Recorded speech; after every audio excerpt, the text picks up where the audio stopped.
ঝাড় দিতে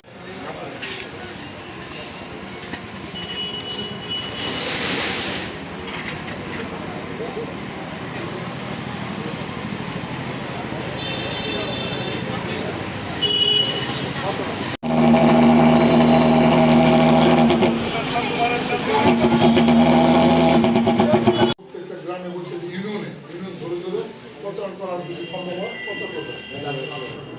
আজকের আলোচনা সুন্দর আলোচনার জন্য ধন্যবাদ। আমার ভিতরে সচেতন করি, এটা আমাদের ভিতরের মধ্যে একটু সচেতনতা আসা উচিত।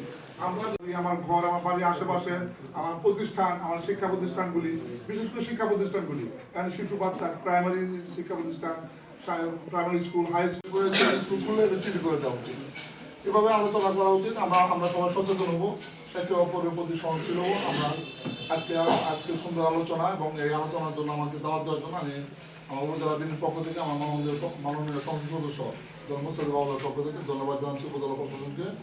এবং পরবর্তীতে আমরা কোনো বড় অনেক উপস্থিতি করে বাইরে একটা খোলা ইয়েতে আয়োজন করে সাধারণ মানুষ, স্কুলের থেকে শিক্ষকরা আসছে, শুধু একজন করে শিক্ষক আসছে, আমি মনে করি স্কুলগুলি থেকে আয়োজন করা উচিত। এবং আমাদের স্বাস্থ্য কমপ্লেক্সের যে লোক প্রতিনিধি পাঠিয়ে যারা বলতে পারে, যারা বোঝাতে পারে, তাদেরকে আমাদের বড় বড় স্কুলগুলিতে আমাদের বাচ্চাদেরকে রেখে এক ঘন্টা এরকম একটা আলোচনা করা উচিত, বাচ্চাদেরকে সচেতন করা উচিত।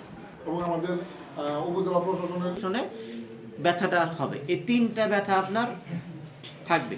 এবং এই যে ব্রেক বোন ফিভার এবং রেট্রোঅরবিটাল পেইন, এই দুইটা ব্যথা সবচেয়ে বেশি আপনার অসহ্য এবং কষ্ট। এর পাশাপাশি আপনার কী হতে পারে, আপনার বমি হতে পারে, আপনার পাতলা পায়খানা হতে পারে, আপনার প্রস্রাবের সমস্যা হতে পারে, আপনার শরীরে লাল দানা বা র্যাশ হতে পারে, আপনার মুখ দিয়ে নাক দিয়ে রক্ত হতে পারে। আমাদের মেয়েদের ক্ষেত্রে যাদের পিরিয়ড চলমান, তাদের অন্য সময়ের চেয়ে অতিরিক্ত রক্তক্ষরণ হবে। মেয়েদের যদি ঋতুস্রাব হয় সেই সময় স্বাভাবিকের চেয়ে অধিক বেশি রক্তক্ষরণ হবে। আমাদের হাতের তালু, পায়ের তালু, আমাদের চোখ, যে কোনো অন্য জায়গাতে আমাদের এরকম লাল দানা হতে পারে। তবে আমাদের একটু বলে রাখি যে ডেঙ্গু হচ্ছে আমাদের বাংলাদেশে 4টা ভ্যারিয়েন্ট আছে, ডেন 1, ডেন 2, ডেন 3, ডেন 4।